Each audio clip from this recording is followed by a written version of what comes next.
신천지로 가족들과 갈등을 빚다가 5층에서 뛰어내렸다는 정민희 씨. MBC PD수첩은 구체적인 상황 설명 없이 이 사건의 원인을 신천지로 몰아갔다. 그러나 정말 신천지 때문에 정민희 씨가 사고를 당하게 된 것일까?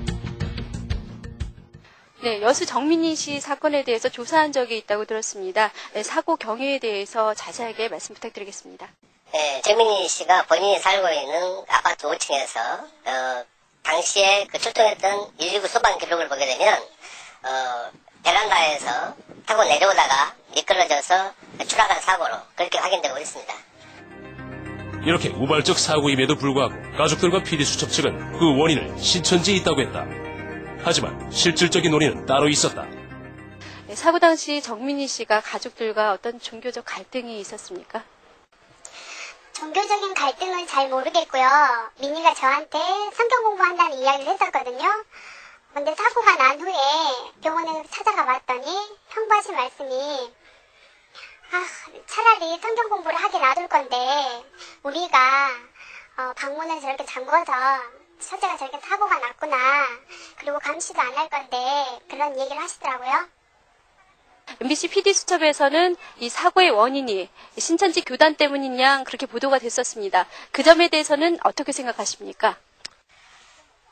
그때 당시 그 사고 기록이라든가, 즉, 119 출동 기록, 그리고, 정민희 씨 가족들이 보험회사에다가 보험금 지급 사유 요청서를 쓴 것이 있어요. 그러면 그 보험회사 관계자의 내용들을 종합해서 보게 되면, 정민희 씨가 본인은 실수로 5층 앞 베란다에서 추락한 것으로 개인의 재해로 인정을 받아서 보험금을 지급받았다 이거죠.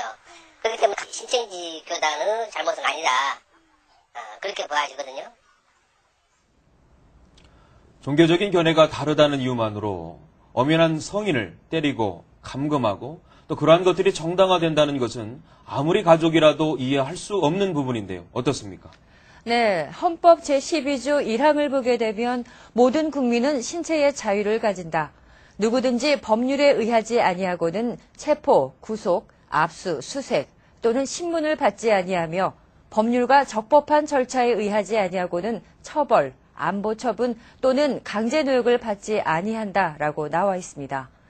이렇듯 감금이나 폭행이 분명히 범법적인 것임에도 불구하고 가족관계라는 빌미로 공공연하게 자행되고 있습니다.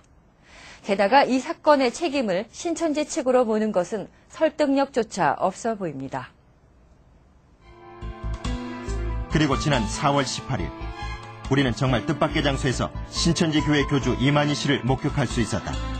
PD수첩 측은 지난해 5월 8일자 방송 마지막 부분에서 구체적인 내용도 없는 서울대공원에서의 모습을 계속 화면에 비추면서 신천지에 대한 부정적인 의혹만 남겼다. 하지만 이는 제보자의 조작된 연출 장면임이 밝혀졌다. 방송이 나간 후 신천지에서 나간 황미정 씨는 당시 신모 씨에게 신천지 총회장과 성도들의 일정을 말한 사실을 고백했다. 그리고 이것이 PD수첩 측으로 제보되었음을 알 수 있었다. 그러면은 우리 건너라는 걸 신천지하고 통화했다고?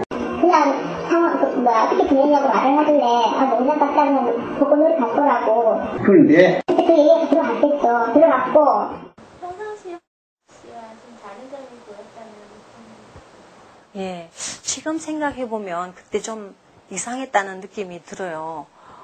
표정이 그날 참 어두웠고 좀 힘이 없어 보이고 그리고 사진을 함께 찍는 것을 참 좋아하는 편인데 자기는 찍히는 쪽이라기보다는 오히려 그날은 다른 사람을 찍어주는 데만 열심히였어요. 자기가 찍히는 것은 자꾸 피하는 것 같은 그런 느낌이 들어서 평소하고는 많이 다른 행동을 한다. 함께 찍기 참 좋아하는 애가 오늘은 왜 저럴까 그런 생각이 들었는데 그날은 여러 사람한테 이렇게 저렇게 포즈를 취해보라 그러면서 자기가 요구한 대로 포즈를 취하게 하고 사진을 찍어주는 그런 편에 속했어요. 그래서 좀 유다르게 오늘은 다른 행동을 한다 그런 느낌이 들었습니다.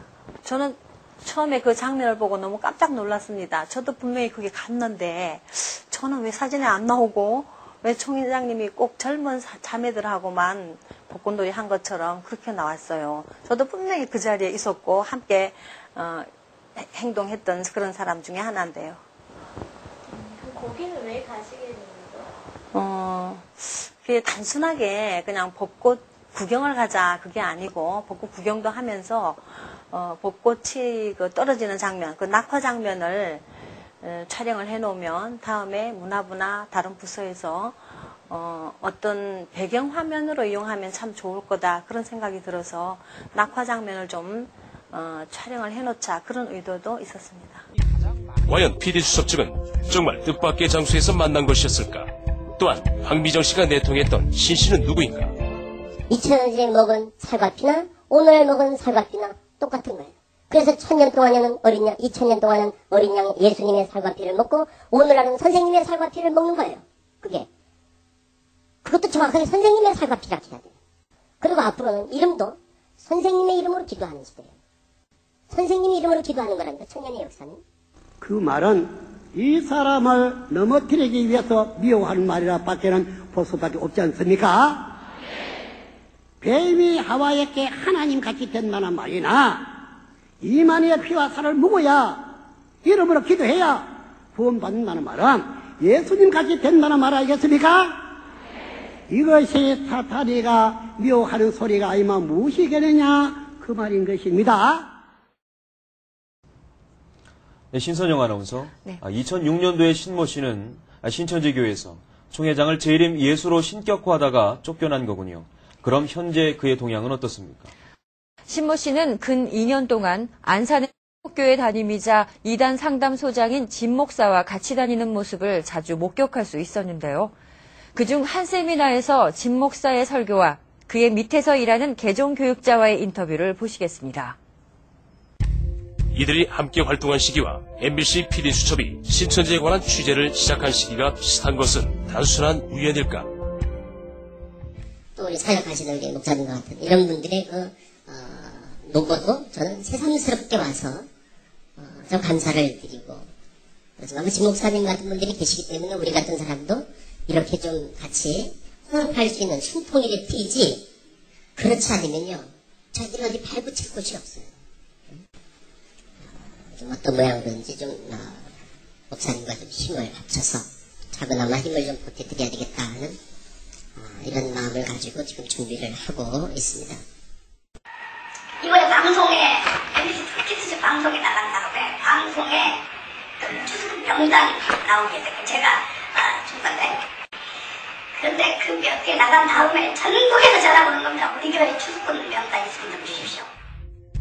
이들은 이단 상담이란 이름으로 신천지 성도들을 개종시키는 일에 주력하고 있다. 실제로 PD수첩 방영 이후 현재까지 약 1년간의 피해 사례는 157명으로 지난 약 6년간의 피해 사례 115명보다도 훨씬 높은 수치다. 이들이 이렇게 신천지 주기에 열을 올리며 거짓을 제보한 이유는 무엇일까?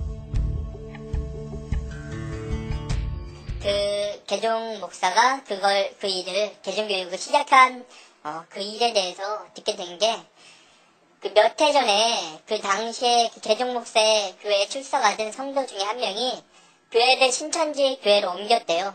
그 사건 이후로 자기 교인을 성도들을 빼간다는 이유로 개종교육을 시행을 하게 되었다고 들었습니다.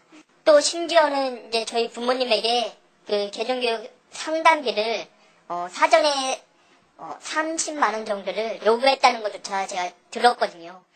그 금액은 얼마나 가지고 올라가면 되나? 저는 등록비가 있어요. 예, 그것이 없는데